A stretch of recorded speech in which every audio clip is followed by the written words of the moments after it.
Hello everyone, আজকে কাঁঠালের ওপর 10 লাইনের একটি রচনা শেয়ার করছি। কাঁঠাল একটি অত্যন্ত সুস্বাদু এবং পুষ্টিকর গ্রীষ্মকালীন ফল, যা আকারে বেশ বড় হয়।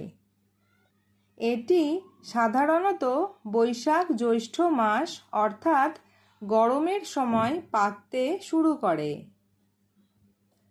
কাঁঠালের বাইরের আবরণ বেশ খসখসে এবং ছোট ছোট কাঁটাযুক্ত হয়।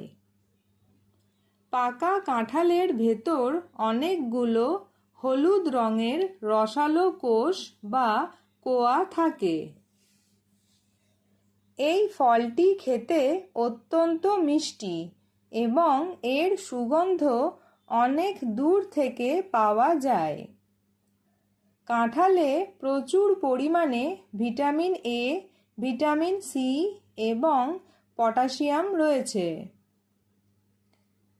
কাঁঠালের বীজ ফেলে না দিয়ে এটি রান্না করে সুস্বাদু তরকারি হিসেবে খাওয়া যায়।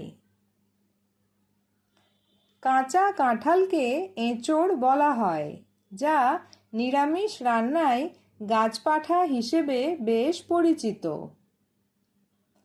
কাঁঠাল গাছ থেকে শক্ত ও মজবুত কাঠ পাওয়া যায়, যা আসবাবপত্র তৈরিতে ব্যবহৃত হয়।